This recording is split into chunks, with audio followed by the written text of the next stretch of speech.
Welcome back to Homelands on CFCR 90.5 FM in Saskatoon, Homelands of the Métis and Treaty 6 territory. You can join us every second Saturday morning at 10 a.m. You can also catch up on our YouTube channel or follow our Facebook page, Homelands Saskatoon SK. Look for the picture of the Batoche Church in winter. And now back to our guest, Armand Garnet Ruffo.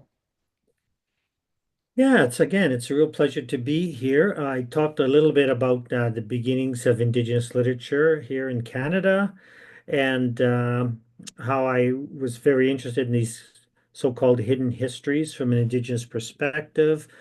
And so I'm just going to jump along then and continue doing a little reading here. So another book that I published then was At Geronimo's Grave. Came out well, I guess you can't see it on the screen, but it came out in 2001. And I'll read a poem. I ended up with talked about Duncan Campbell Scott and then the change that was happening. And so this poem is really about the change, and it's pretty self-explanatory. Logging camp photograph. It starts off with a quote from the Ottawa Citizen newspaper. In the late 1800s, saws replaced axes in the logging industry. By 1902, an estimated 150 million trees had been cut and floated down the upper Ottawa River system. So, what you don't see is what interests you. How they wake in darkness, slide into frozen bodies, hitch snorting horses, hone shimmering blades, swallow blister, toothache, backache, amputate memory, all winter burrowed in their own stink, walls of socks and underwear, strung under a ceiling they can touch, over a fire with a mouth like hell, or heaven, because outside hands are fingerless clubs, breath solid as the branches they skive off. Come spring, rivers overflow with mud, so thick horses sink. They emerge grizzled and bent. Nobody stays young for long. Some will guide great log booms down to the mill. Others will take the money and clear out. All will flee the ruin, but this you don't see either. So it's really talking about by now the immigrants have come in, logging's going full boom because people need homes, and they're building houses now, and settlers have come in, and millions of logs have been floated down the Ottawa River, for example. So change is happening really fast. And so this brings me to my next book, that another one that came after that was Grey Owl, The Mystery of Archie Bellany. And Grey Owl, of course, everybody knows of him. And he was an Englishman who came to Canada at the turn of the last century. So it would have been around 1900, around then. And well, a little later, I think around 1915 or something like that. But so so he's an Englishman. He comes to Canada, and of course he dresses up as a First Nations, and he becomes a writer, and he writes books and all that kind of thing. But what they don't know is that he lived with my grandmother's parents.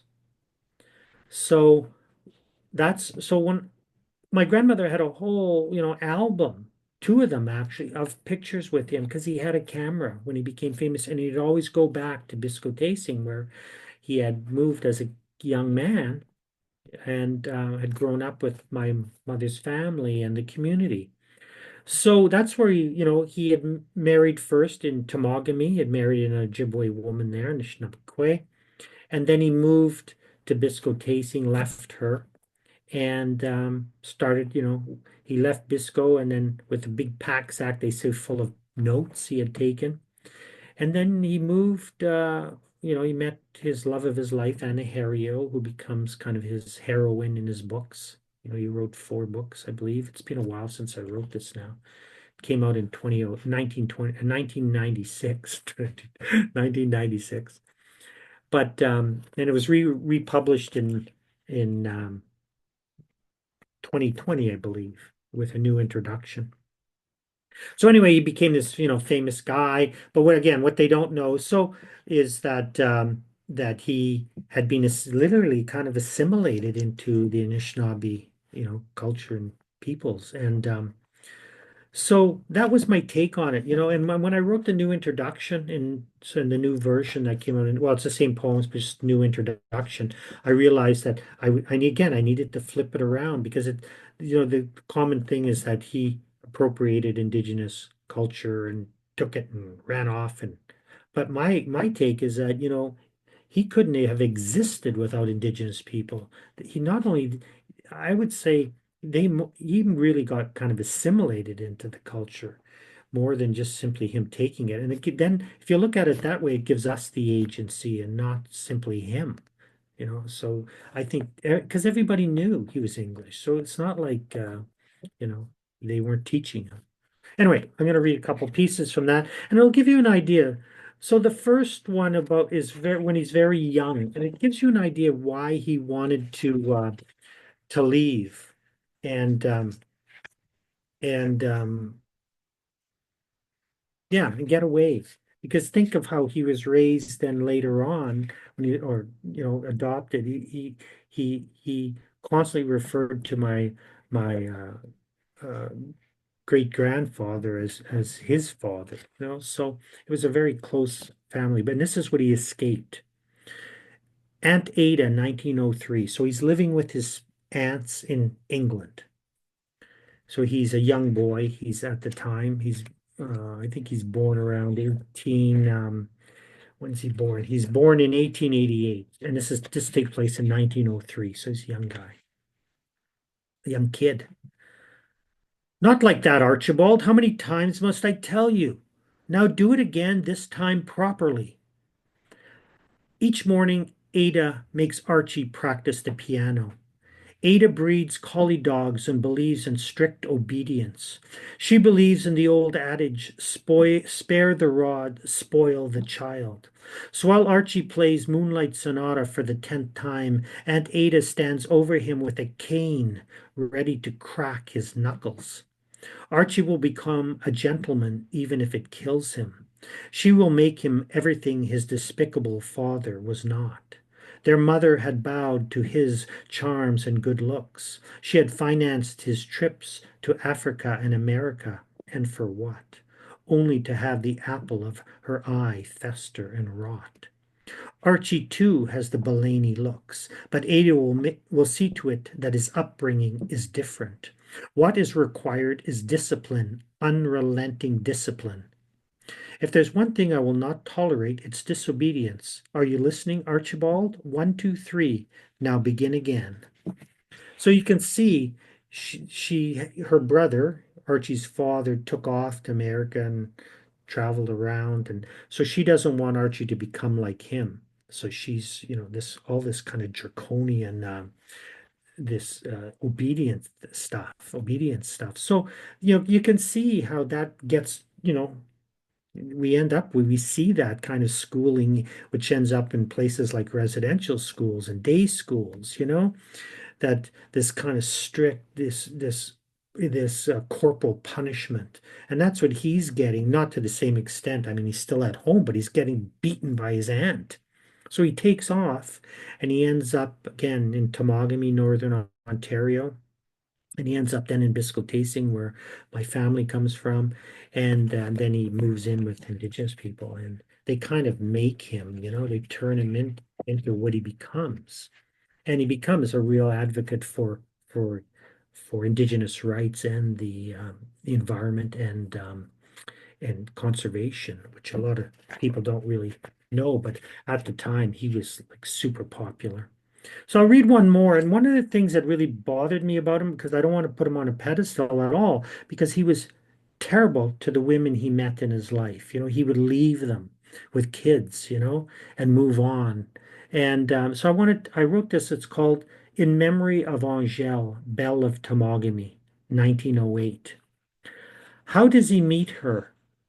Is it at the Tomogamy Inn while he's working as a chore boy and she as kitchen help? Dawn's hoop light flares his red imagination, and so he teases her, throws potato peels, all for a shy smile.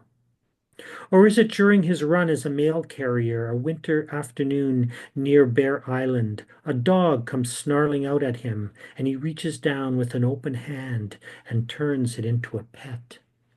Then she appears like an apparition wrapped in a snowy shawl. Maybe it's at a summer dance. His eyes trail her all evening. When it comes time, he bids on her basket, goes higher than he can afford, but he doesn't care because it means he will share her supper outdoors where the moon is their only chaperone. What we do know is he met her before she had ever been with a man, when she stood tall and slender, looked much like her daughter, his daughter, before long years of heartbreak and poverty. This we know. So you can see, they have a child and he just takes off and then he ends up again moving on. So he did that a number of times.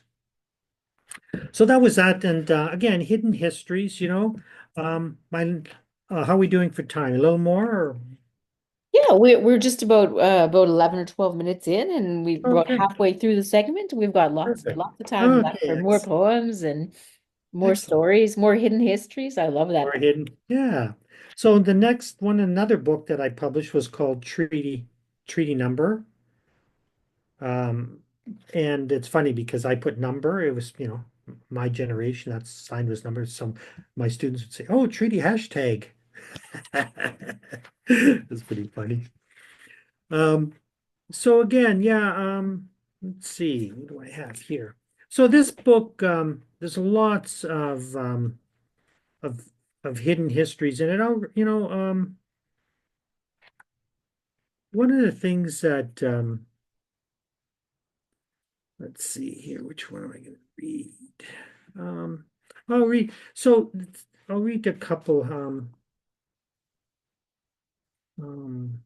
that's too long. Some of them are long, and I don't want to read a really long one. Let's see here. Sorry, catching bees. Maybe I'll read Catching Bees. So when I was a kid, we would catch bees. Just was something to do. Most of us let them go. We were just, in those days, there were lots of bees. Now, it shows how the environment is changing. If you find a group of 5 bees, you're lucky. And it's kind of scary, but, things are changing, and that's why we have to keep advocating and fighting to protect Mother Earth here. Anyway, it's called Catching Bees. In the yard of the haunted house, Uncle Broken Man yells, his dark head hanging out the window. I look up, but try to ignore him.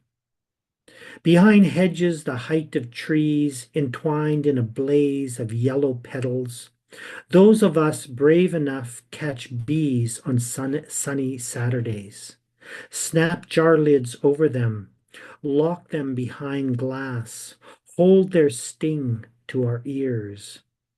Some tire of the game and let their captives loose, drop their jars and run.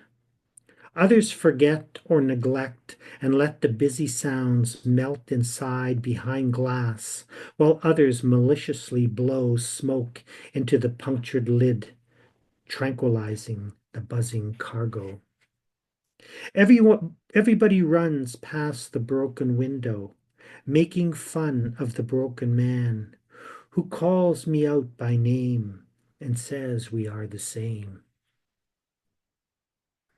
So yeah, that was again about kids, and I'm showing the relief between the kids, the metaphor of them being capturing these bees, and some are escaping and some die, some are tranquilized, and then having this relative in this abandoned house, which is really a place where people would go and drink, in those days, to be frank about it. And yet, he's a relation, and not the other kids are just laughing at him. And the kid in the poem is kind of like, you know, trying to ignore him and pretend he doesn't know him.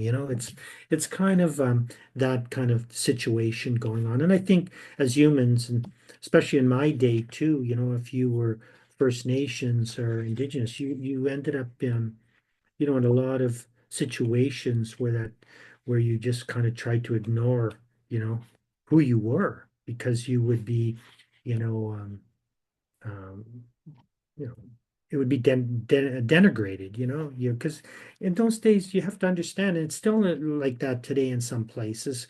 First Nations, Indigenous cultures had no value. People said the dominant culture believed that. Okay, last poem I'll read from this book is On the Day the World Begins Again, another hidden history. On the day the world begins again, will it be the strongest animal, the swiftest bird, or the tiniest insect that carries the news to humankind, announces rebirth in a roar, in a squeak, or maybe in silence? On the day the world begins again, will luminous light rise from parting clouds in unquestionable power and refract a miraculous prism of color, while the tallest white pine announces peace in a sprinkling of communion? On the day the world begins again, will those suspended behind bars in and between gray ugliness, in their deadened shouts of protest, float beyond their circle of cigarette burns and crude tattoos, beyond their sharp cries of where they are and wish they were? On the day the world begins again, will their reimagined selves, the shape of thought, the shape of prayer, bend like molten steel in the fire at the center of the human heart? Will they rise beyond themselves and find their way home? On the day the world begins again, will the cages open for them? So, that poem really arose. I was teaching a course in in the literature of indigenous incarceration. And, our numbers are huge, and, I don't think many, many indigenous people I know have had relatives, if not themselves, have been incarcerated, including myself, So, um, yeah, it's something that I wanted to talk about, and I tried to do it, in kind of a slanted way to talk about, on the day the world begins again. Well, because, so much, some people say we don't have to write about dystopian because dystopia because we're living it. So I wanted to kind of get at that, and starting over. So the last book I'm just going to read now from a couple of poems is The Dialogues.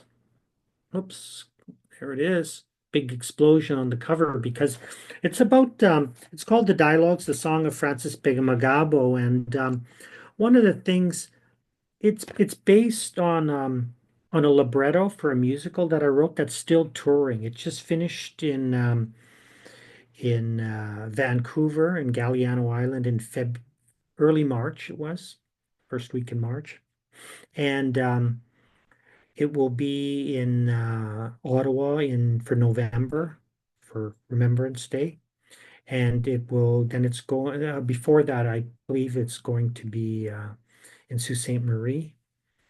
So it's still touring, and during the productions of again, it tells the life of Francis, who is a renowned World War I sniper. So it really talks about war, and but not only that, it talks about his life prior to going and after, and how he met a shaman when he was in near Thunder Bay in turn of the last century, or before the war. So it was about 1911, and who gave him some medicine that protected him virtually throughout the whole war. So because the life expectancy was 6 months in World War I, it was the first industrialized war, and I'll read you a little piece. He gets this medicine, and he feels invisible, and he becomes the highest regarded sniper in the military, Canadian military. And then he loses the medicine and gets shot. He goes to recuperate, and then the war's over. So he lasts for, and then so when he gets out, he doesn't get any benefits because he's an Indian, and um, and so he becomes a political activist. So the musical traces his life, and it's has classical musicians in it, along with some Anishinaabe music, and yeah, so it's still going. So people asked me to see if I would publish the libretto, but I couldn't because it was written for the stage. So I did a creative literary adaptation of the libretto, and so it's called the dialogues. And so what I essentially did is put the libretto on one side of the book, the page, and I rewrote a new side of the page, and they talk to each other. So that's called the dialogues. So I'll just give you, and it kind of opens up pieces. Again, hidden histories opens up pieces in the libretto, in the words for the musical, and talks to it. So this is called A Stiff Upper Lip is Required to Carry On. World War I becomes the first industrialized war. Up to this point, the world has never experienced anything like it. Until then, soldiers ride horses, parade them, march in formation. Horse nations spring up on the Great Plains and become synonymous with the Comanche, the Kiowa, the Apache, the Blackfoot, the Cree, who become renowned for their horsemanship. Warriors track on horses, attack on horses, and live on horses. In this future nightmare, soldiers find themselves riding and marching into a spray of 30 caliber machine gun bullets that tear them to pieces in seconds.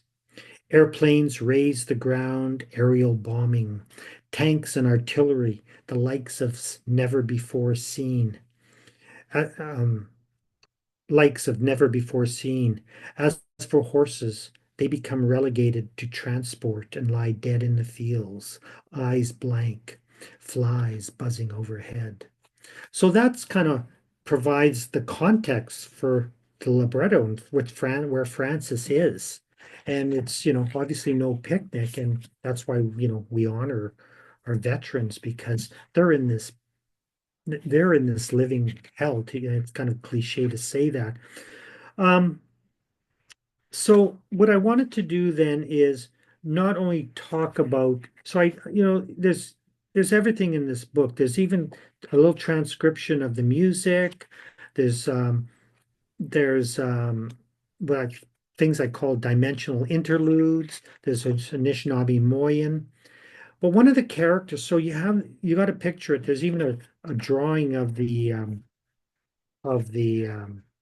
stage, the staging of the musical. So you have the classical musicians, and then you have a narrator and two actors. And the two actors are the Francis character and a deer spirit. The deer spirit represents all that the great mystery that Francis encounters. And so I have a character called the deer spirit who meets Francis. He's Hoof Clan. And so he meets this deer spirit. And so I have a piece here, Why the Deer Spirit? What became clear to me as my roots grew and I came into consciousness upon thinking and listening to elders and artists and thinkers over the years was that the newcomers to Turtle Island encountered a belief system so far outside of Western philosophical tradition that it was unrecognizable to them. In their ignorance, they quickly dismissed it as primitive and without purpose or worth.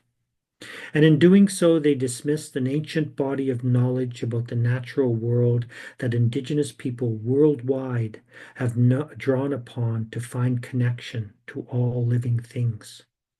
A fundamental ethos defining our space and place in the world. We are currently living, or better say, non living with the consequences of this rejection. So you can see how, when I mentioned the deer spirit, across the page, I have these lines going, connecting to this piece. So it's kind of opening up the libretto. Um, and for example, I'll give you one more piece, and we're probably getting close now. Um, so I mentioned a minute ago that Francis meets this shaman, medicine man, who helps him, gives him this, who really says to him, he says, who really says to him that that this will protect him, and he wrote about this. So, across from when I introduced the shaman, I have this. Years later, Francis tells the anthropologist Diamond Jeunesse of his encounter with power. When I was at Rossport on Lake Superior in 1914, some of us landed from our vessel to gather blueberries near the Ojibwe camp. So he had, yeah, an old Indian recognized me and gave me a tiny medicine bag to protect me, saying that I would shortly go into great danger. The bag was of skin, tightly bound with a leather thong. Sometimes it seemed as hard as rock. At other times it appeared to contain nothing. What really was inside it, I do not know. I wore it in the trenches, but lost it and was wounded and taken to the hospital. So, Diamond Jeunesse, the Ojibwe Indians of Perry Island, 1935. So that's what Francis tells him all those years later in 1935. So again, the book is opening up the libretto. So looking at these hidden histories, I dug that out of the archives, and I wanted to explain that. And so the book then goes on and talks about his life, and yeah, and there's all kinds of other, you know, I even talk about maybe a good way to have a minute or so left. Yeah, we're just coming to the end of our. Okay. Yeah. So what I would like to, leave listeners then with something positive here, because this book is about war, and it's about what's going on today, because I even reference, you know, the arms race, all kinds of things that feed into the story. Considering a sacred song. That's the way, isn't it? We are told, and should never forget to realize we are never alone. Our ancestors, the ones who foresaw us as we see them, are always with us. And this love is like a great wind that holds us up when we least expect it and carries us like children across the sky. Oh, what a beautiful way to end. Thank you so much. That's the end of our time for today here on CFCR 90.5 FM here in Homelands. Thank you so much to our guest and relative Armand Garnet Ruffo joining us with his beautiful poetry from Ontario. You can catch this episode and others on our YouTube channel. This is Auntie Andy signing off. Akoshi Kawapa Matina Walmina. That's all. We'll see you later.